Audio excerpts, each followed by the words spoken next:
Ainda Oi, gente querida do canal Paz e Bem, gente querida e amiga da Pós TV 247. Eu sou o Mauro Lopes. Paz e Bem, trouxe a plaquinha do Paz e Bem para cá. Essa placa eu ganhei do Cláudio, lá em Vitória do Espírito Santo. Ela é uma plaquinha muito importante. Ela é a reprodução de uma escultura feita no Mosteiro de Goiás, Mosteiro da Paz, liderado pelo nosso monge Marcelo Barros, aqui do Paz e Bem. Por sinal, ele vai estar com a gente amanhã, acho que às 7 horas da noite, eu para falar conheci do esse dia. mosteiro. Hã? Eu conheci esse Você mosteiro. foi lá, Pedro? Foi lá? Conheci. Já faz Uma das muitos experiências anos. mais originais, né, de vida monástica aqui no Brasil. E com uma participação popular muito significativa, muito expressiva. E liderado pelo nosso Marcelo Barros, né? Exato, exato. E essa escultura é uma reprodução de uma escultura bem próxima de um dos monges lá do mosteiro, que era um francês, o Pierre Réquois, que era um grande escultor lá do mosteiro. Lindo, linda, né? E quem fez Muito isso aqui bonito. lá em Vitória foi o Léo, foi um artesão de Vitória, o Léo. Aí trouxe aqui, eu falei, será que vai ficar bom pendurado? Lá ficou. Então tá aqui, vai ficar aqui agora, Paz e Bem. Marca registrada. Vai ser o lugarzinho dela aqui. Enquanto por aqui estivermos, aqui será o seu lugar, plaquinha. Tá torto, Pedro? Não, né? Não, tá bem. Tá bem. Legal. Bom, já deu para ver, né? Início do ano letivo do curso Retalhos da Nossa História, com o nosso Pedro Lima Vasconcelos. Grande alegria, Pedro. Tudo bem? Tudo bem, Mauro? Boa tarde a você, a quem nos acompanha. Muito bom retomar. Eu estava com saudade já toda segunda-feira, às 5 horas da tarde. Ué, mas hoje não tem retalhos, não, é? Finalmente, hoje tem. Vamos lá. Hoje tem. Então, estamos começando o ciclo 2020 do Retalhos da Nossa História.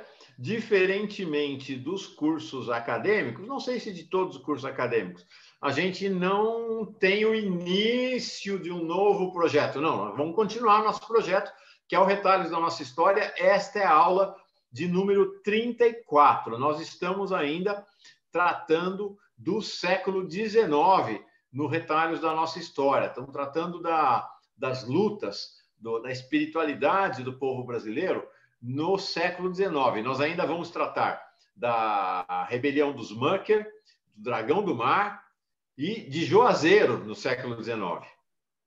Aí tem o seguinte, aí a gente vai parar, né, Pedro? Isso. Então nós temos mais 3 aulas e aí paramos. Por que a gente vai parar, senhor Pedro? Então, porque é o carnaval, né? É isso aí. Porque é o carnaval. E a Mangueira pede passagem. Uhum. E a Mangueira pede passagem em alto e bom som, em grande estilo, trazendo um tema que nos deve interessar muitíssimo. Aliás, já começam a aparecer manifestações aqui e ali nas redes, na internet, repercutindo o texto do Samba Enredo da Mangueira, que trata ninguém menos que do próprio Jesus, contestando esse Messias de arma na mão aí, que teima em se apropriar do legado que vem lá do Nazareno, e colocá-lo a serviço dos seus propósitos necrófilos, propósitos de morte, para o Brasil e para a sua gente. Então, em função disso, vamos parar para, na verdade, fazer uma pausa. Não vamos parar, fazer uma pausa nos retalhos, para trabalhar a partir da inspiração e da provocação da Mangueira. Então, é isso que nós vamos suspender o Retalhos. Então, a gente vai encerrar o século XIX aqui no curso Retalhos da Nossa História. Então, estamos hoje na aula 34, 35, 36, na aula 37. A gente encerra o século XIX, suspende, e aí, logo depois do Carnaval, começamos com o curso sobre Jesus histórico. É isso, né, Pedro? Isso. Não definimos ainda quantas aulas serão. Nós vamos definir ainda a programação do curso. Isso. Não Talvez a gente tenha mais semanas do que essas 3 até o Carnaval. Eu não tenho de cabeça aqui qual é a data do Carnaval, Mas, enfim, a gente, nesse fim de janeiro e mês de fevereiro, até o Carnaval, a gente trabalha retalhos relativos à segunda metade do século XIX, né? E aí faz essa pausa, né, para trabalhar a temática específica relativa a Jesus. Tá aqui, o Carnaval começa dia 20, na sexta-feira, 21 de fevereiro, ou 22 de fevereiro. Então, nós estamos falando hoje do dia 20, né? Nós temos 1, 2, 3... Deixa eu ver aqui. 1, 2, 3... Opa, desculpa. 1, 2... Estamos fazendo planejamento ao vivo aqui, gente. 4 ou 5? São 4 ou 5? 1, 2, 3, 4, 5. E nós temos 3 aulas mais. Vamos ver o que a gente faz. Não há problema, não se preocupem. Não se preocupem. O nosso povo é fértil em lutas, em organizações, em manifestações, em expressões que colocam, que trazem à tona as suas demandas e as suas expectativas. Não faltarão temas. Então vai ser assim, tá, gente? Então, vamos ter o curso sobre Jesus histórico. Acho que vai ser um curso muito especial aqui no Paz e Bem. E aí, quando acabar o curso de Jesus, a gente volta com retalhos para falar das lutas do povo brasileiro no século XX, tá bom? Vai ser assim. Hoje, ao vivo, estamos aqui na segunda-feira, 20 de janeiro de 2020, dia de São Sebastião, para católicos, para outras denominações cristãs também. Então, feriado, dia de festa, grande festa no Rio de Janeiro. Véspera do Dia Nacional de Combate à Intolerância Religiosa, que acontece nesta terça-feira, dia 21. Se você está assistindo pela Pós TV 247, na estreia, já é no próprio dia 21, que será transmitida essa aula, né? Terça-feira de 21 é a estreia desta aula. Quero saudar quem chegou para a nossa aula, a Regina Parenza, a Paula Ribeiro. Muito bom ver vocês daqui de Quebec, do Canadá. Que alegria, Paula. Eliane Gama, Fernando Antônio Rezende, de Brasília. A Eliane Gama já falei. Nossa, ela está dizendo aqui, nossa, adoro esse curso. A Bernadette Bem, boa tarde, queridos Mauro e Pedro. A Maria de Lourdes dos Santos. Bom, a gente está todo dia junto, lá no Giro das 11, às vezes no Bom Dia, no Paz e Bem. Legal, Maria de Lourdes, muito bom. Ela está dizendo que há tempos não assisti e quando entro, hoje vejo Recife como tema. Pois é, mas Pernambuco está sempre aqui no Retalhos da Nossa História. A Valéria Torres, boa tarde. Pedro Vasconcelos, salve São Sebastião, salve Retalhos da Nossa História, é isso aí. Jorge Lula Barreto, mandando boa tarde também, aos companheiros de luta. O R. César Barros, o Fernando Antônio Rezende dizendo o Samba Enredo da Mangueira é um chamado para a resistência. Isso mesmo. Nós vamos tratar, inclusive, a primeira aula do curso de Jesus vai ser sobre o Samba Enredo da Mangueira, né, Pedro? Exatamente. A Marisa Andrade, o Casal Corda Bamba. Opa, peraí, onde é que tem um Mauro escapando aqui falando? Peraí. Pronto. Estava vazando aqui um retorno. Desculpa, gente. A Josi Negreiros, lá de Porto Alegre, Silvana Zanella Gorian, Patrícia Cardoso, o Antônio Inácio Greco, aqui vizinho de Santos. Bom, a turma está reunida para a aula, professor. Vamos começar? Vamos lá, aquecer os motores para este ano que vem vindo. Que já começou. Posso fazer vai, já que a gente está na parte de avisos, primeira aula, né, Pedro? Primeira aula. Posso fazer 2 avisos? Por favor. É o seguinte, segura aí na cadeira, porque Pedro Lima Vasconcelos está dando os últimos aprontos para o primeiro livro dos seus cursos maravilhosos aqui no Paz e Bem e na Pós TV 247. Então, ele está finalizando o livro sobre o curso de Canudos. Falei hoje com o Salvio Liencutter, da Cotter Editorial, que é a parceira da editora 247. A ideia é, muito rapidamente, já fazer o pré-lançamento do livro pelas 2 editoras. Então, livro de Canudos. Vai ser bom esse livro, Pedro? Opa, estou trabalhando com afinco, tratando de colocar por escrito isso que foram nossas conversas sempre inspiradoras, provocantes, significativas. Está sendo um trabalho muito interessante lidar com essa essa variedade de expressões da comunicação, né? Até que isso assuma a forma do livro, sem perder a coloquialidade, enfim, que foi a marca das nossas conversas. Esse vai ser o desafio do livro, né? Ser um livro rigoroso do ponto de vista do respeito à história, mas manter uma leitura fácil, coloquial, com uma certa oralidade. Exato. Mas não é só. Depois já vem na sequência uma pequena série, não sabemos ainda exatamente quantos, de livros sobre o Retalhos da Nossa História. Então, já temos 34 aulas, vamos chegar talvez, sei lá, 50 aulas. Então, as 50 aulas serão também editadas e lançadas em livro ao longo de 2020 pela editora 247 com a cota editorial. É isso aí, né, Pedro? Tem trabalho para esse ano. Que venha 2020. É isso aí. Com a corda toda.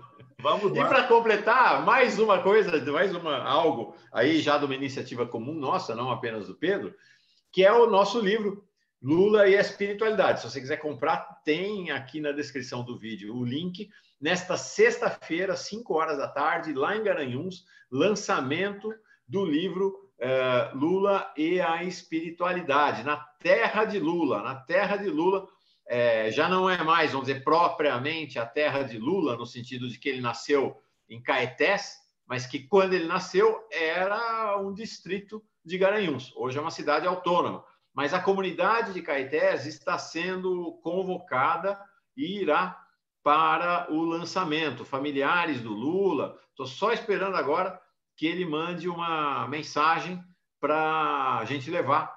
Vamos participar desse lançamento lá. Eu e outro coautor, que é o Arthur Peregrino. Ele está peregrinando, o nome bem o diz, ele está peregrinando lá pelo Nordeste. A peregrinação começou em Juazeiro, dia 5 de janeiro, vai terminar dia 2 de fevereiro em Recife, e vamos nos encontrar, então, em Garanhuns, às 5 horas da tarde. O lançamento vai ser no Centro de Formação Luiz Inácio Lula da Silva.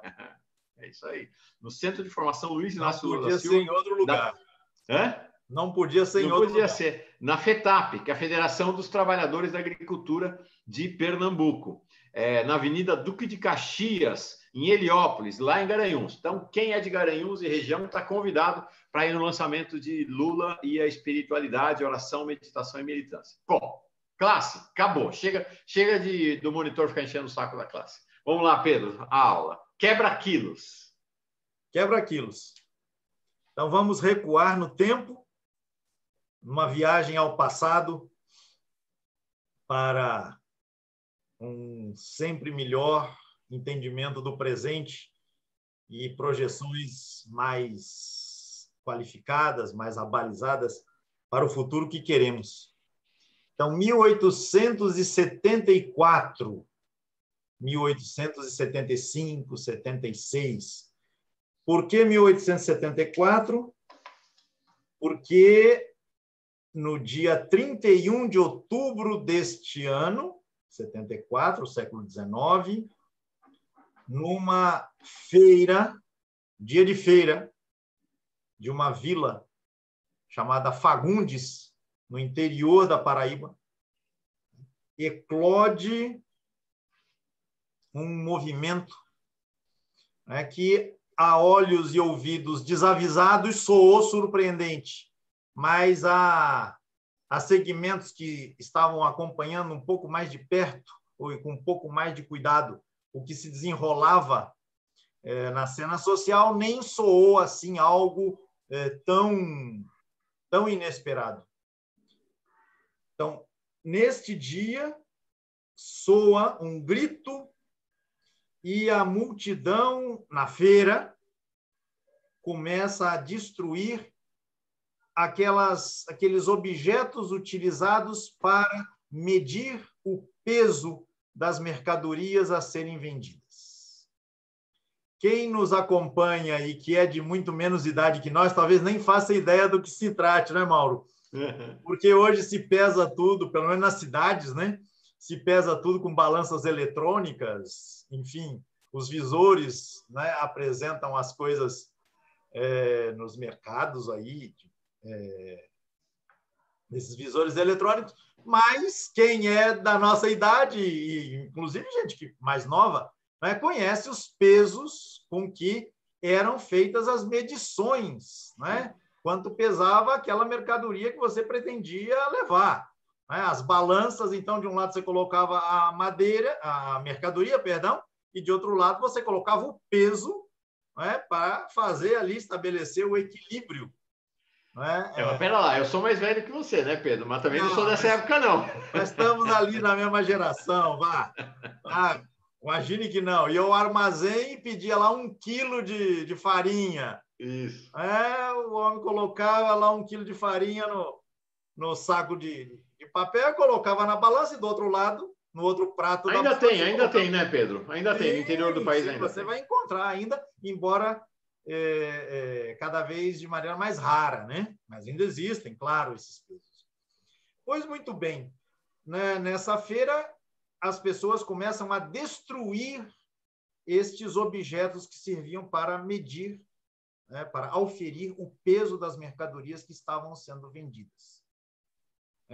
E não só nas feiras, mas também em casas comerciais que estavam usando, né, essas medidas para fazer, né, esses procedimentos de venda das mercadorias. Então, daí as lojas, né? Naquela época nem sei se chamava loja. Armazém, né? Onde você justamente tinha a venda a granel, né? Uhum. No varejo. Então, quebra quilos. Daí o nome. Né? Então, a quebra desses instrumentos de medição do peso das mercadorias. Né? Mas por que a quebra? Não é só por causa do objeto. O objeto, por si só, diz alguma coisa, mas não diz tudo. Seguramente existia uma suspeita de que aquele peso não correspondia exatamente ao peso que se dizia que era o correspondente. Né? Aliás, essa suspeita nesse tipo de instrumento de medição vem desde os tempos bíblicos. Você vai se lembrar, né, Mauro, do profeta Amós falando dos comerciantes que fraudam exatamente os pesos utilizados para a venda dos bens. Isso, né? Eu ia pegar ali, mas minha Bíblia está lá em cima. É isso aí, Eles mas é isso mesmo. O peso e aumentam o preço, diz o profeta Amós, no capítulo 8. Então, do seu livro, né? Do livro que leva o seu nome na Bíblia hebraica. Bem, essa suspeita de que o peso não corresponda efetivamente àquilo que está sendo comercializado, aquilo que está sendo adquirido, aquilo que está sendo levado para casa, essa suspeita ela é tão antiga quanto toda a nossa história. Sim. Né? Mas, naquele momento, isso ganha uma acuidade significativa, diferenciada. Por quê? Porque o governo imperial ele estava instituindo novos sistemas de medição. Para dizer de maneira mais direta, estava instituindo o sistema métrico e estava instituindo o sistema dos quilos, do quilograma, grama, quilograma. Obedecendo a uma linha de harmonização ou de padronização dessas medidas, né? Que deveriam, então, valer para todo o território nacional, né? Considerando que, até então, no Brasil se utilizavam medidas tradicionais, seja para conferir extensão, seja para medição de peso. Então, medidas tradicionais, medidas que vinham, por exemplo, do texto bíblico. O côvado, por exemplo, era usado, né? E outras medições também. O governo imperial ele tenta estabelecer uma padronização nesses sistemas. Havia vários sistemas, inclusive sistemas regionais de medida, né? Exatamente. Tinha coisa regional. Lá numa região do agreste pernambucano se usava um tipo de medida particular, não tinha. Era livre, né? Pois é, as coisas aconteciam de maneira autônoma, né? Agora, na medida em que as influências de grupos, povos, culturas diferentes vão se fazendo sentir ao longo do processo histórico, né? Basicamente a partir da colonização, então você começa a ter a introdução de outros sistemas de origem portuguesa, sistema de origem espanhola, sistema de origem inglesa e assim por diante. Chega uma hora que o governo brasileiro, o governo imperial, decide, não, é necessário padronizar. Vamos padronizar isso em termos do país inteiro, né? Mas basta dizer, eu falando aqui, conversando com você, Mauro, me veio agora a lembrança, não tinha pensado nisso antes. Aqui em Alagoas,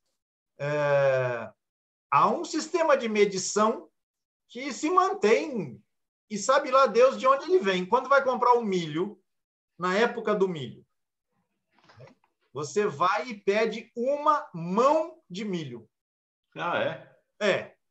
É o que, na verdade, a pessoa conseguir abarcar.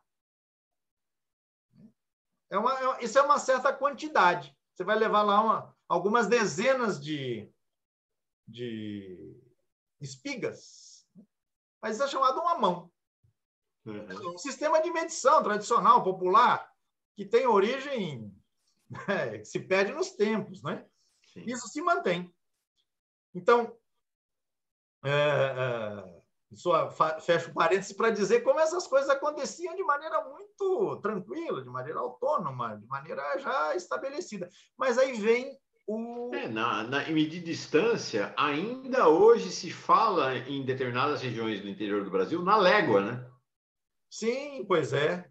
Que Até mais hoje. ou menos corresponde a 6 quilômetros, né, em termos de distância. Enfim, você tem várias medidas, várias formas tradicionais de medição, seja de extensão, seja de peso, de volume, né?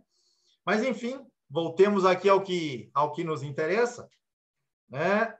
Em 1862, é aprovada uma lei que determina a padronização, né, desses sistemas de medição. Basicamente, o sistema decimal, né? Bem, você vai ter, em função dessa medida, várias reações espontâneas aqui e ali, basicamente em todo o Brasil. Porque, por mais estranhos que pareçam para nós hoje os sistemas tradicionais de medição, eles funcionavam bem. Eles vinham de longa data, já estavam incorporados ao cotidiano das pessoas. Agora vem um sistema novo. E, junto com o sistema novo, a desconfiança de que alguma falcatrua estivesse embutida. Então, começam os protestos, seja da população em geral, seja também de pequenos comerciantes, que também já estavam acostumados com aquela maneira tradicional de lidar com o seu público, com a sua freguesia. E, além disso, esses pequenos comerciantes estavam particularmente incomodados com o fato de que a lei estabelecia que os novos pesos, os novos vasilhames para recolher a mercadoria a ser adquirida, os novos pratos, as balanças, tudo isso deveria ser adquirido ou alugado junto à Câmara Municipal de cada cidade. Aí começa. Né? Aí começa. Então, você vai ter que pagar por isso. Né? Você vai lembrar, quem nos acompanhou ano passado vai se lembrar também, a gente teve lá na greve dos ganhadores, né, em Salvador, essa mesma situação do poder público que se imiscui na economia popular, né, de maneira autoritária, de maneira não dialogal, não negociada, e o povo percebe que essa intromissão lhe é prejudicial. Então, você tem essa sensação difusa, né, advinda desta medida adotada pelo governo imperial, que, veja, só entra em vigor 10 anos depois da sua aprovação. Só em 1872 é que se decide fazer a implementação efetiva dessa medida. E aí, então, os protestos, os incômodos, as manifestações contrárias vão pipocar em vários cantos do país. Fala-se do protesto ao qual eu fiz menção, né, em fins de outubro de 1874, no interior da Paraíba, portanto, aqui perto de mim, né, com um marco, né, de inauguração desses protestos. Na verdade, esses protestos já existiam antes e eles prosseguiram e, ao que parece, com uma autonomia muito grande, de maneira que você não pode falar, por exemplo, de uma liderança unificada nesses protestos. É, inclusive, difícil dizer qual foi a extensão, em termos territoriais, destes protestos. Costuma-se dizer, grosso modo, quando a gente vai aí à literatura a respeito do assunto, que os protestos aconteceram fundamentalmente em 4 províncias do Império: Rio Grande do Norte, Paraíba, Pernambuco e Alagoas. Aqui o perfil Confessor, que está sempre com a gente, acompanha o curso desde sempre, ele diz assim, que em Campina Grande, exatamente na Paraíba, tem uma rua chamada Quebra-Quilos.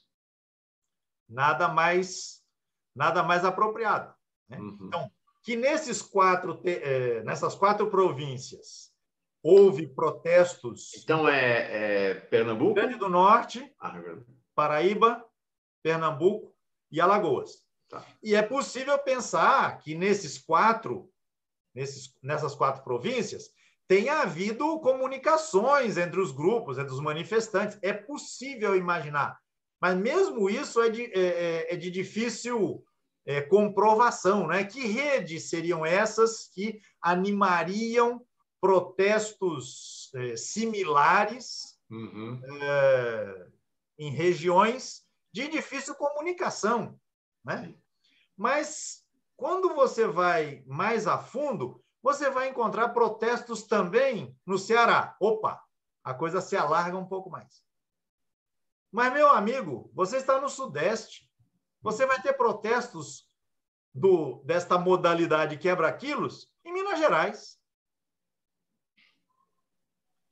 Então, é alguma coisa cujos contornos, cujo alcance em termos territoriais é muito difícil de ser medido. Já que estamos falando de medidas, né? É muito difícil aquilatar o tamanho que essas manifestações assumiram em termos de área ocupada, área em que esses grupos de manifestantes atuaram. Então, ocupando... O Egmar Barreto levantou a mão aqui para dizer que em Sergipe também. Sergipe também, pois é, eu não tinha encontrado referências a Sergipe e estranhei também não encontrar referências à Bahia. Mas é bastante provável que isso tenha acontecido. Sim. E um outro detalhe que eu não quero perder, já aproveitando para mencionar, né, o estopim que vai suscitar a criação de um tal Belo Monte, a partir de uma cidadezinha, de uma vilazinha chamada Canudos, é exatamente um protesto dessa modalidade. Por quê? Porque, junto com os novos pesos, o novo sistema métrico, estavam embutidos também novos impostos. A crise fiscal do governo, naquele momento, tinha que ser resolvida pela criação de impostos que iam incidir sobre a economia popular. Pergunto a quem nos acompanha: alguma novidade naquilo que a gente vê hoje? A solução para os problemas fiscais do Brasil é a destruição da Previdência, por exemplo?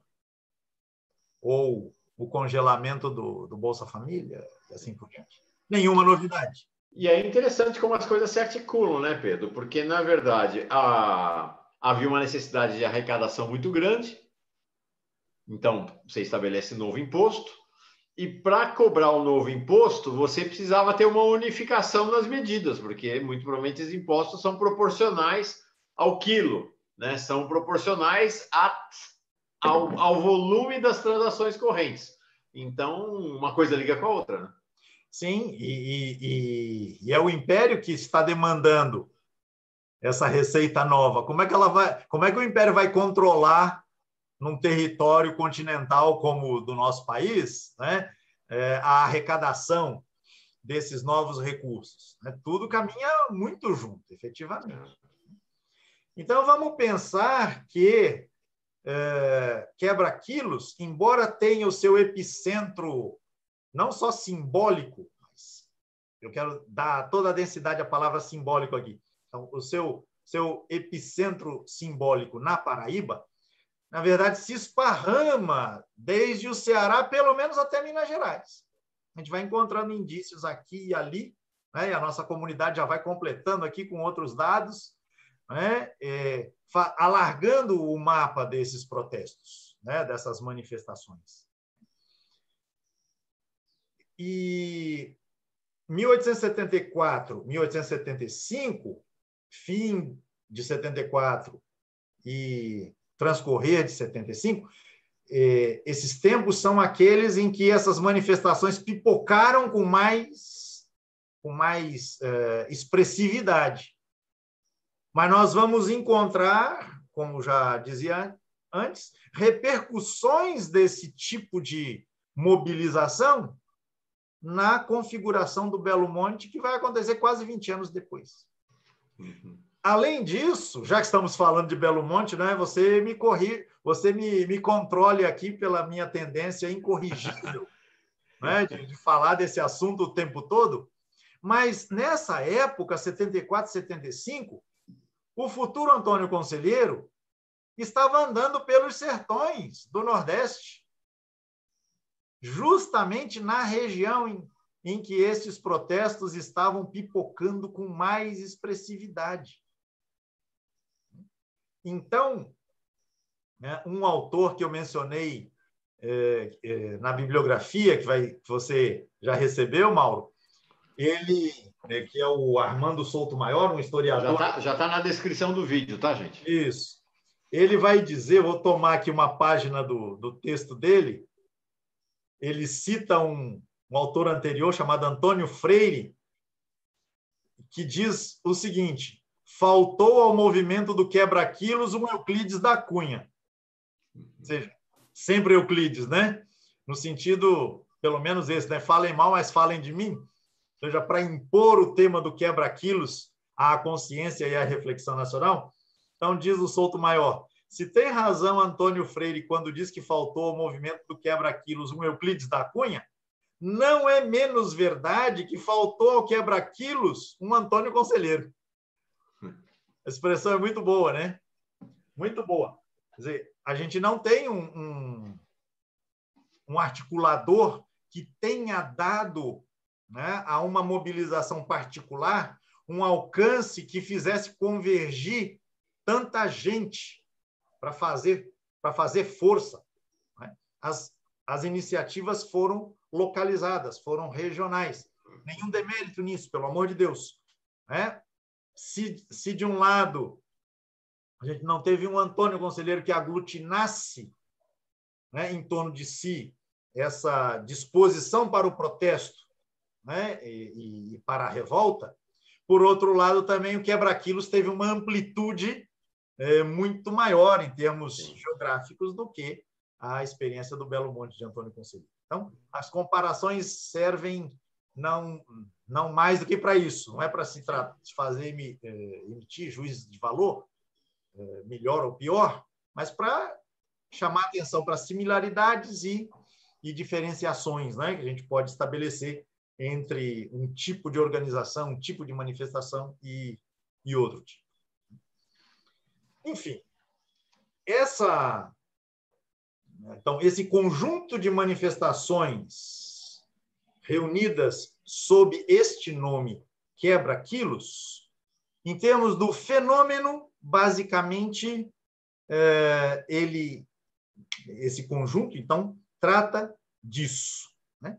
Esses protestos contra a introdução de novos instrumentos de medição, mas também, junto com isso, sorrateiramente, a introdução de novas formas de tributo que incidiam sobre a economia popular.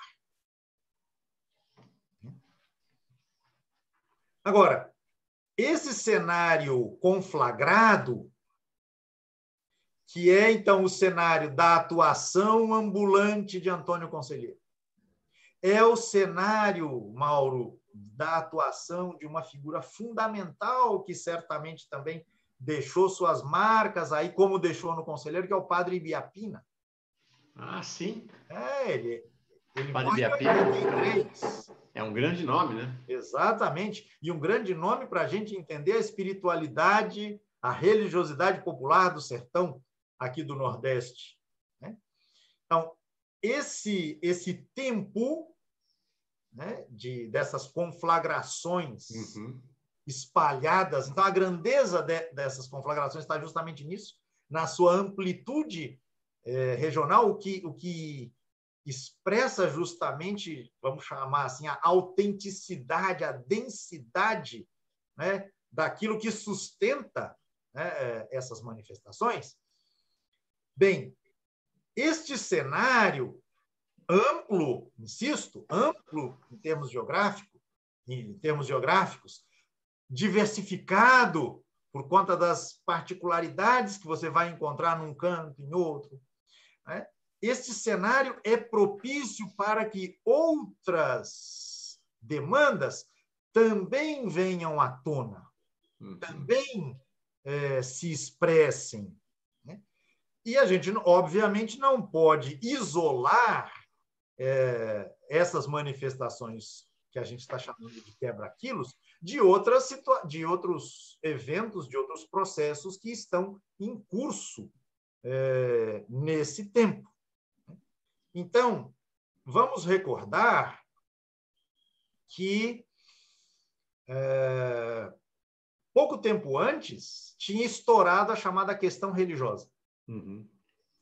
E o que é a questão religiosa? Apenas para lembrar, aí uma página costuma ser mencionada nas nossas aulas de história sobre o Segundo Império, né? Questão religiosa diz respeito particularmente à prisão, né, de dois bispos, o bispo de Olinda e o do Pará, né, por ordem de Dom Pedro II, porque estes bispos estavam tratando de reprimir irmandades que atuavam nas igrejas, irmandades essas compostas, em sua maioria, ou em parte significativa, por maçons. Então, Dom Vital e Dom Macedo Costa são bispos que, muito obedientes a determinações mais recentes, advindas do Vaticano, né, tinha acabado de acontecer o Concílio Vaticano I, e toda a luta chamada luta antimodernista, né, travada a partir do Vaticano, né, do confinamento do Papa nos muros do Vaticano, né, a partir da reunificação da Itália, e toda a luta antimodernista e contra os valores da chamada modernidade, né, tudo isso inflamando aí o interior da Igreja Católica. Ora, a Igreja Católica aqui no Brasil, ela era regida pelo princípio do padroado, que vinha desde o século XVI, que dava muita autonomia ao poder monárquico, né, na gestão das coisas da religião católica, Uhum. a religião oficial, tanto do Brasil colônia quanto do Brasil império. Ora, estes bispos, eles se atrevem a contestar, né, o poder imperial, expulsando das igrejas irmandades em que a presença maçônica fosse uma presença destacada. Ora, o império, a corte imperial, a família imperial e ministros, figuras da nobreza, eram muitos deles, né? Muitas dessas figuras eram ligadas à maçonaria. Então, acontece a prisão desses bispos, isso é um escândalo na época, né? E, enfim, isso abala as relações que solidamente sustentavam igreja apoiada no Estado e Estado apoiado na igreja, né? Igreja católica, fique claro, né? E os efeitos dessa chamada questão religiosa ainda estão fazendo sentir-se, né, no tempo da eclosão do movimento, dessas movimentações quebra-quilos. Ora, o que uma coisa tem a ver com a outra? Uma das relações possíveis, e que foi muito explorada na época, porque na época também existia fake news, é bom não esquecer, né? É que, por exemplo, os padres, ou alguns padres, pelo menos, estavam dando apoio a essas movimentações quebra-quilos, e esses apoios eram interpretados como retaliações do clero àquilo que o Império tinha feito com duas figuras destacadas do episcopado brasileiro. Certo. Mesmo que, eventualmente, os padres apoiassem porque percebessem a iniquidade que estava ali sendo praticada de maneira sorrateira, seja pela aplicação dos novos impostos, seja pela fraude que eventualmente existisse nos pesos, nas medidas, né? Mas isso era interpretado em termos políticos, da política mais geral, né, como um efeito, né, da questão religiosa. Então, teria levado a que membros do clero insuflassem o povo contra uma medida imperial modernizante que levaria o Brasil para o progresso. Essa conversa fiada de modernização e progresso no país, a gente sabe bem como é que ela foi pensada e no que ela dá, né? Sim. Então, como agora, né? Estão modernizando relações trabalhistas. Exatamente. É sempre uma modernização feita às custas, não é, de benefícios ou de situações em que a vida das pessoas está ali estabelecida e então vem uma intervenção que quebra esse modo costumeiro de as coisas serem feitas, de as coisas acontecerem. Então, esse é um elo que se pode estabelecer e que os estudiosos da temática mostram. Uma outra conexão que também vale a pena ser pensada é com o tema inescapável, interminável da luta anti-escravista. Certo. Por quê? Porque em tempos de rebeliões assim, digamos, bastante generalizadas, outras demandas vão aparecendo. E eu quero localizar aqui um texto na verdade, um documento da época que mostra como é que um tipo de demanda se cruza com outra e, na medida em que as duas demandas se cruzam, elas se fortalecem mutuamente. Enquanto o Pedro procura, vou aproveitar para falar das medidas aqui. Mas diga. Não, porque as coisas das medidas pegou fogo aqui. Então, a Maria de Lourdes dos Santos dizendo que em todo o Nordeste uma mão de milho são 50 espigas. Mas tem outras interpretações aqui. Essa é que eu conheço. O Edmar Barreto diz o seguinte: as espigas eram amarradas pelas palhas de duas em duas. e ele diz que no Sergipe formava uma mão ou meia mão, não estou muito certa, é Aigmar, mas uma mão parece que eram 12 espigas lá em Sergipe. Então, dá para ver que também a própria medida da mão é uma medida com diferenças regionais. Exatamente. E aqui a Bernadette Ben está dizendo o seguinte: no Rio Grande do Sul se usa uma perna é o nome da medida, para uma parte de linguiça. Uma perna, é um pedaço da linguiça. Então, é essa coisa maravilhosa, realmente aí bonita, né? Multicolorida, que aqui tinha naquele momento. Perdão. E que ainda, de alguma maneira, permanece. Ela fala que a perna continua, a mão continua. Impressionante, né? Reminiscências do Brasil imperial, né? Ou do Brasil colonial, na verdade. Anterior, exatamente. Eu me lembro de ter uma vez, no meu caminho de Maceió para Palmeira dos Índios, parado justamente para comprar uma mão de milho, e eu não conhecia essa medida. Uhum. Eu falei, mas o que é uma mão? É uma mão. Né? E depois eu vinha saber de que se tratava de 50 espigas. Mais ou menos, porque você não conta. Uhum. Não se faz a conta, é uma mão. Né?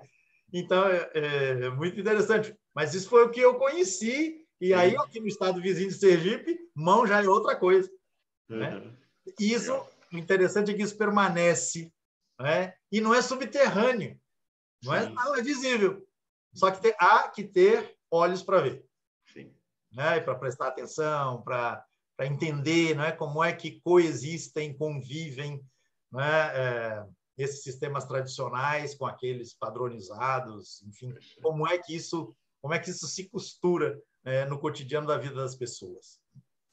Mas voltando então à articulação, né, do tema do quebra-quilos com o tema da luta anti-escravagista. Uhum. Então, o Souto-Maior, no livro dele, ele cita aqui mais uma situação lá da Paraíba, em que ele apresenta aqui a situação, então, relativa a um tal Raimundo Teodorico José Dornelas, um Pernambuco que, em 1874, residia em Campina Grande. Já foi citado, inclusive, né, por alguém que nos acompanha. Que detalha, né, uma situação da qual ele foi testemunha. Então, no dia tal, foram cercadas as casas do sítio Timbaúba, distante 2 léguas desta cidade, por um grupo de 30 a 40 escravos, todos armados. Nessa casa achava-se ele com sua família e foram forçados pelos mesmos escravos a vir a esta cidade com outras pessoas onde se achavam em Timbaúba, para onde se haviam refugiado receosos dos sediciosos, a fim de lhes entregar o livro da liberdade. Vejam, sediciosos, quebra-quilos e fugitivos, pessoas escravizadas fugitivas. Claro que o documento ele é um documento policial, então o registro tem todo o viés do pejorativo, do desqualificador, mas é um testemunho importante. Então, na viagem, vinham as pessoas de Timbaúba montadas a cavalo, tendo à anca um escravo armado e que encerrava a marcha o famigerado escravo Firmino, criminoso de morte de propriedade de Alexandrino Cavalcante de Albuquerque, pronto a disparar a arma sobre aquele que corresse. Que, chegando a esta cidade pelo estado declarado, foram levados até ele, respondente, e ali se apoderaram os mesmos escravos do livro de classificação de escravos e levaram ao vigário Calixto Paralelo, por ser pessoa, o vigário, em que eles confiavam. E que ali chegando declarou-lhes o vigário que não existia livro contra a sua liberdade. Então, este vigário é tomado por esses escravos e escravas fugitivas, né, como seu aliado. Certo. E o livro é levado para o padre porque o padre sabia ler. Mas veja a continuação narrativa. Agora já é o Souto Maior comentando os desdobramentos. Ele vai dizer que de um autor que escreveu sobre esse tema, e aí ele esclarece: fora o negro Manuel do Carmo que dera o grito de revolta. E mais de 300 escravos o seguiram à Casa Grande do Engenho Timbaúba, onde se encontrava o presidente do conselho, Bento Gomes Pereira. Dizem-lhe que querem o livro da emancipação, onde estavam escritos os escravinhos novos, e recebem como suposto atendimento um livro qualquer. Sem saber ler, estavam sendo facilmente enganados. Julgando-se livres, levaram à força para Campina Grande todas as pessoas que se encontravam no engenho Timbaúba. Ao chegarem à cidade, o padre lhes disse que a liberdade não lhes poderia ser dada por aquelas pessoas, e compreenderam os escravos o engano de que tinham sido vítimas. Ou seja, o livro do qual eles se haviam apossado não era livro que garantiria liberdade, alforria, coisa nenhuma. Era um engodo, né? Mas essas pessoas não sabiam ler. No entanto, essas pessoas não desanimaram, e o grupo de Manuel do Carmo continuou a crescer com inúmeros adeptos que a ele se juntaram, constituindo-se assim uma força respeitável. Os fazendeiros da região se arregimentaram, marcharam sobre Campina Grande, onde estavam reunidos os homens de Manuel do Carmo. Mas os homens de Manuel do Carmo, as pessoas lideradas por ele, sem praticar desordens ou depredações, debandaram e internaram-se divididos em grupos no sertão.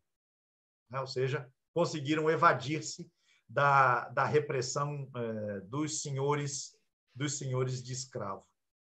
Então, agora, essa discussão em torno de livros que dariam ou não, em que estariam registrados ou não, né, textos que davam liberdade ou que registravam a propriedade de pessoas escravizadas, esses livros se misturavam a outros, onde se registravam dívidas, onde se registravam cobranças. Pois, muito bem, os manifestantes de quebra-quilos rasgavam esses livros todos, meio que de maneira indistinta, de maneira muito semelhante àquilo que o pessoal do Antônio Conselheiro fará 20 anos depois, quebrando as tabuletas onde estavam registrados os débitos e as pessoas que teriam esses débitos.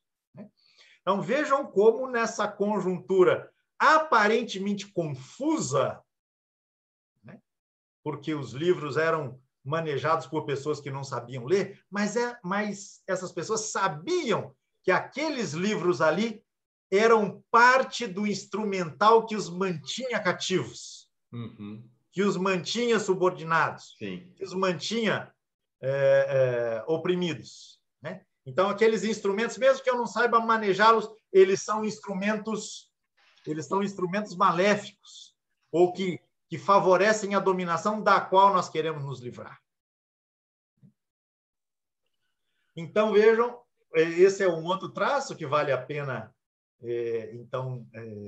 salientar, esse cruzamento, essa articulação de lutas populares de pessoas libertas, empobrecidas, também pequenos comerciantes, como nós dizíamos antes, e pessoas em luta pela sua liberdade. A Josi Negreiros, misturado. Sim, a Josi Negreiros pondera que essa dispersão, né, daqueles diante do confronto, que resultaria numa derrota certa, ele provavelmente iria alimentar os quilombos, né? Ah, sem dúvida. A questão é justamente que nós perdemos notícia, né? Na hora que esses grupos se dispersam, vão para o sertão adentro, o que eles mais querem é que não se fale deles. Desaparecer. E a liberdade... Que é uma característica ao longo da história, né, das rebeliões populares no Brasil, né? Quando você vai confrontar com um poder que é muito maior, a alternativa de sobrevivência, porque já não se fala mais em vitória ou derrota, não é mais isso, é sobrevivência ou morte. A alternativa de sobrevivência é sempre a dispersão embrenhando pelo interior do país, né? Exatamente. E aí, do ponto de vista da investigação histórica, a gente perde notícias, né, desses contingentes, desses grupos, a não ser em situações muito peculiares, em que, por alguma convergência, né, a gente vai encontrar alguma reminiscência desses movimentos em tempos posteriores, né? Então, de novo, o vínculo entre o quebra-quilos de meados dos anos 70 e a criação do Belo Monte em meados dos anos 90, né, do século XIX. Esse é um elo, né, que a gente consegue suspeitar, né, que tem existido, embora não consigamos reconstruir todas as cadeias, né, todos os elos, né, que formam este vínculo maior. Muito legal. Bem, a outra coisa a ser comentada aqui, que eu preparei, na verdade são duas coisas, Mauro. Temos tempo, né? Temos. Um tempinho. Então, duas coisas que me parecem importantes destacar. Uma delas nem é novidade para quem vem acompanhando os nossos retalhos aqui, que são essas movimentações populares feitas em nome da tradição, daquilo que está convencionado, daquilo que está estabelecido, daquilo que já se tornou, digamos assim, regra não escrita, mas que está na vida. Eu já mencionei esse autor, mas tenho que mencionar novamente um historiador inglês chamado Edward Thompson. Particularmente um livro dele chamado Costumes em Comum. Costumes em Comum. Estudos sobre a cultura popular tradicional.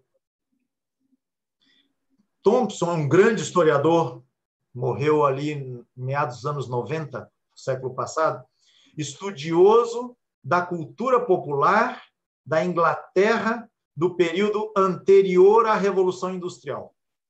Portanto, final do século XVII e aquilo que acontece ao longo do século XVIII na Inglaterra. E o que ele está buscando, né, nesse tempo é justamente a identificação desses valores estabelecidos desde tempos imemoriais, né? Seja por ações de governo do passado, seja por costumes que foram sendo adotados e foram sendo ampliados no seu uso coletivo e que deram uma configuração ao modo de ser e de conviver, né, dessas comunidades, né, ao longo dos tempos históricos. E aí você tem a incidência de alguma medida, ou que venha do poder, ou que venha do setor dominante do ponto de vista econômico, e que incide nesse modo tradicional de ser e de conviver. E aí o povo reage contra, baseado em quê? Baseado naquilo que o Thompson chama de economia moral. Então, as pessoas se reúnem para discutir por que é que o preço do pão aumentou. E eles vão discutir a partir de um tempo em que o pão nem tinha preço. O pão era objeto de uma troca, né? De uma família com outra. Ou se ele era objeto de comércio, não era necessariamente por aquela unidade monetária que estava sendo imposta, né, para regrar, para regular as transações entre as pessoas. Sim. Então, a tradição oferece referências de ordem moral para contestar as inovações que, incidindo na economia, no cotidiano populares, prejudicam a vida dessas pessoas.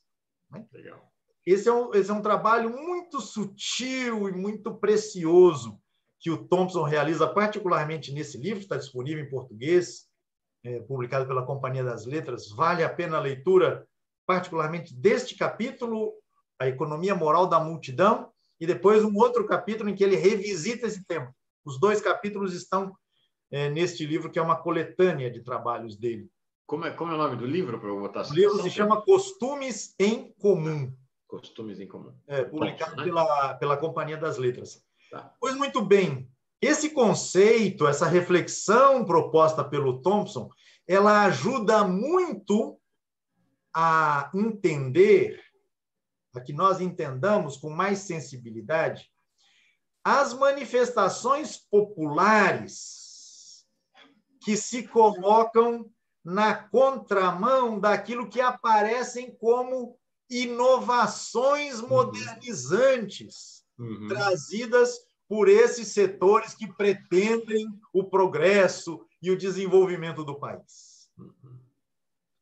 É muito importante isso para que a gente não passe de maneira, às vezes, meio rasa e rápida por essas manifestações que tenderiam a ser compreendidas a partir da lógica, por exemplo, do atraso. São populações atrasadas, elas não entendem, elas são ignorantes. Sim.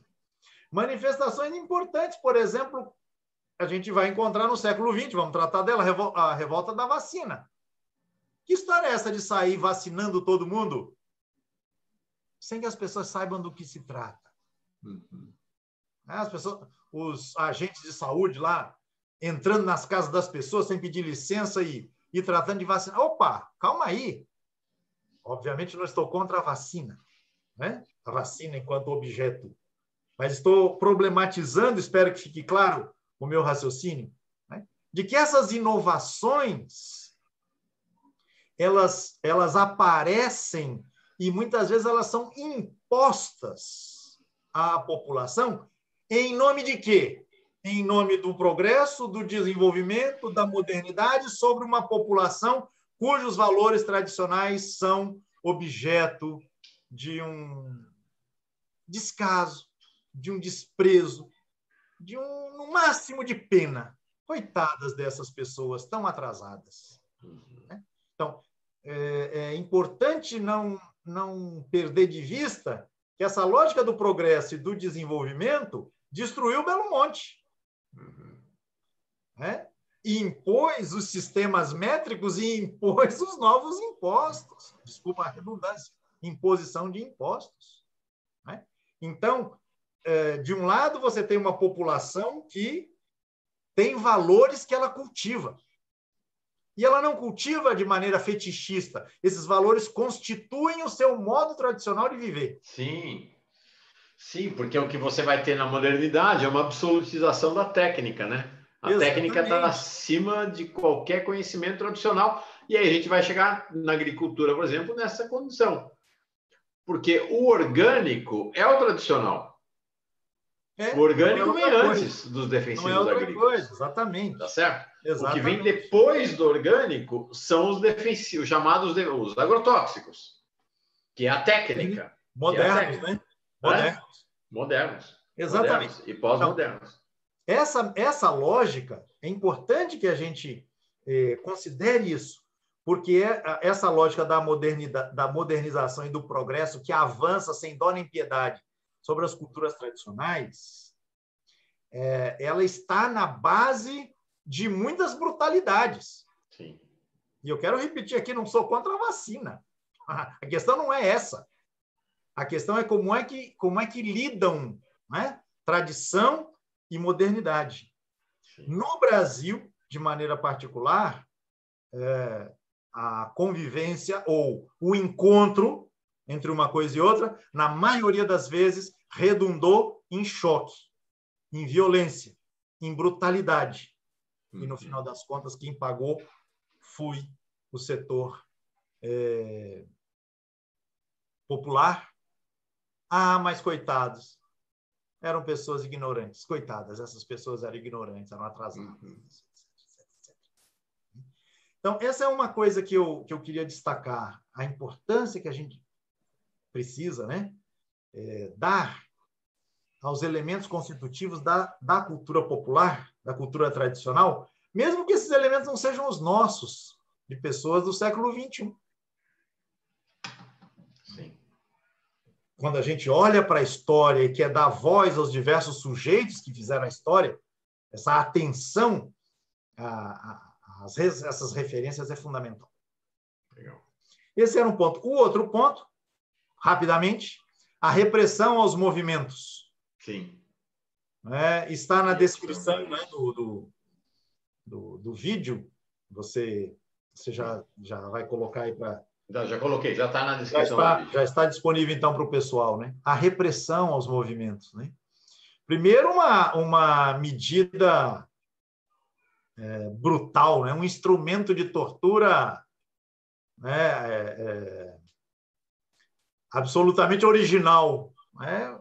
Feito de uma pele, né? De um couro, né? Que era colocado de maneira a envolver os braços e o tronco, né? Das pessoas a serem reprimidas, né? A serem castigadas, né? E esse couro era molhado e, na medida em que ele secava, ele ia sufocando, né? Aqui a estrutura corporal das pessoas, né? Produzindo, obviamente, um horror, né? Temos a dificuldade de a respiração, né? E outras doenças, né? Que acabavam acometendo as pessoas. Tenho aqui algumas referências, então, lesões nos pulmões, lesões no coração. Toda essa região aqui ficava comprometida porque essa peça ia comprimindo, né, a estrutura, né, da coluna vertebral dessas pessoas. Então, uma espécie de colete, leio aqui uma descrição, é um colete de couro cru molhado que, ao secar, pressionava o peito das vítimas, fazendo-as vomitar sangue e provocando a morte ou lesões irreversíveis. Essa preferência histórica das elites brasileiras pela tortura, né? Pela tortura e a apologia a um brilhante Ustra, que a essa altura também não deve soar como uma novidade que tem emergido do nada naquele fatídico 17 de abril de 2016. Os pelourinhos, né, que pairam como monumentos, né, em inúmeras praças de cidades no Brasil existentes desde os tempos coloniais. Né? Enfim, né, esse cultivo da tortura. E o outro... Pedro, não sei se você sabe, mas em São Paulo tem um restaurante, passei em frente dele outro dia. Eu fui para São Paulo com meu filho e meu neto, e ainda está lá. E muita gente vai, e eu fico chocado, porque eu fico pensando, jamais vou botar os pés nesse restaurante. Inclusive, houve um encontro, para mim, chocante, anos atrás, de colegas da Folha, um encontro, sabe, desse aqui? Todo mundo que trabalhou na Folha 20 anos atrás, 30 anos atrás, vamos lá reunir. Tem um restaurante em São Paulo, cujo nome é Senzala, lá na Praça Pan-Americana. Eu me recuso a colocar os pés num restaurante que tem o nome de Senzala. E as pessoas vão lá e se divertem. Seria algo mais ou menos assim, como se na Alemanha houvesse um restaurante chamado Campo de Concentração. Holocausto. Holocausto. E as pessoas fossem no restaurante. Essa coisa no Brasil realmente é muito, muito forte, né? Essa licença que as elites têm para colocar a crueldade à luz do dia, né? Particularmente aquela referida à repressão dos setores populares. Sim. Setores escravizados, né? Então, as pessoas visitam, né, porque encontram ali atrações turísticas.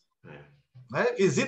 Visitam-se as fazendas lá no Vale do Paraíba, lá no Rio de Janeiro, aí no Rio de Janeiro, né? Das quais a gente já tratou aqui, e as pessoas vão visitar lá a senzala e os lugares de tortura para ver como é que é mesmo que as pessoas eram torturadas. Era com esse tipo de instrumento. Olha, poxa, assim. Né? Então, efetivamente, há um culto mórbido, né? Necrófilo, eu falava no começo. Né? por essa brutalidade da repressão. Né? E o Brilhante Ustra, repito, não é uma estrela cadente assim que aparece do nada. E a outra forma de repressão, né, adotada nesse contexto em particular, era o recrutamento militar forçado. Né? Então, famílias que fossem pegas, né, como participantes, de alguma forma, desses movimentos de protesto, né, tinham alguns de seus membros recrutados à força para a recomposição do Exército ou de forças policiais, enfim, até porque, vamos pensar, estamos aqui alguns anos depois do término da Guerra do Paraguai, em que o Exército brasileiro ficou completamente destroçado. Então, uma maneira de se refazerem essas forças em nível nacional, mas também em nível das diversas províncias, foi o recrutamento militar compulsório, então, de pessoas pertencentes a famílias que, de alguma maneira, fossem denunciadas como participantes destes movimentos quebra-quilos. Que aí tem um outro elemento também da crueldade das elites, né? Que é a desterritorialização do povo. Então, o sujeito que está lá no interior de Sergipe vai para o exército e vai ser mandado lá para o Rio Grande do Sul e nunca mais vai ver a família dele. Se é casado, nunca mais vai ver a mulher. Se tem filhos, nunca mais vai ver os filhos, né? É um exílio interno, né? Eu gosto, em relação a isso, Mauro, que você está mencionando, eu gosto de citar uma frase do Sérgio Buarque de Holanda, uma expressão, na verdade, que se encontra no Raízes do Brasil, desse grande intelectual, né, Sérgio Buarque de Holanda, que tem na obra uma outra significação, que não importa aqui, mas eu faço uso dessa expressão quando penso em situações como essa que você mencionou, ou em situações como as que a gente encontra aqui, por exemplo, no interior de Alagoas, de pessoas que trabalham no corte da cana. Elas têm um tempo de trabalho aqui, mas esse trabalho é sazonal. Depois, essas pessoas elas vão arrumar trabalho, por exemplo, na colheita da soja em Mato Grosso, para depois voltarem para cá, ou depois irem para outro lugar. E aí o fulano vai, mas a mulher fica. Seus filhos ficam. Né? Enfim, a expressão do Sérgio Buarque, exilados na própria terra. Terrível. O sentido da expressão, repito, lá em Raízes do Brasil, não é exatamente esse que eu estou dando a essa expressão.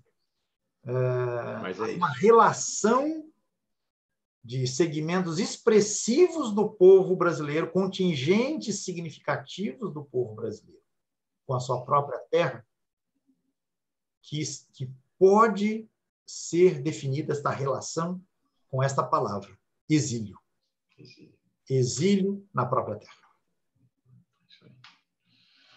Pois bem, essa foi a aula de quebra-quilos, da revolta de quebra-quilos do século XIX. Esse século XIX que nós estamos aprendendo aqui no curso Retalhos da Nossa História, que é o contrário do que a história oficial quer nos apresentar, como período de placidez no Brasil, foi um período de muitas e muitas, muitas revoltas mesmo. Bom, muita gente chegou para participar da aula, quero saudar todo mundo que chegou por aqui. A Vilma Maria dizendo que Timbaúba é uma cidadezinha do interior de Pernambuco. O Pedro fez menção a Timbaúba aqui. Quem mais? Deixa eu ver. A Maria José da Bíblia. Professor Pedro e Mauro e comunidade, perdi a hora. Vou ver depois, desde o começo. Veja assim, que essa aula realmente foi fantástico, fantástico.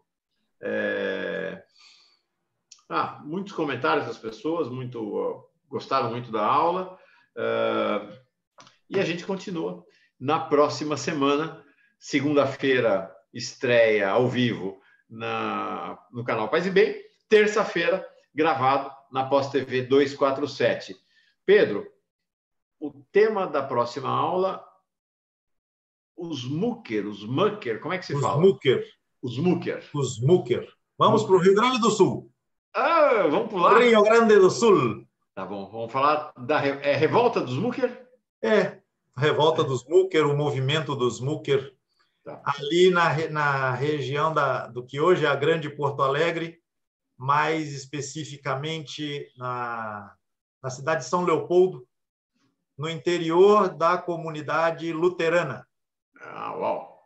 Bem legal. Recém-chegada à região naquela época, obviamente. 1874 também. Legal. Primeira metade da década de 70. Quer dizer, simultâneo, por exemplo, ao quebra-quilos. Talvez até os primeiros movimentos acontecendo um pouquinho antes. Tá bom. Mas o momento em que a coisa eclode é 1874. Então, semana que vem, os mucker.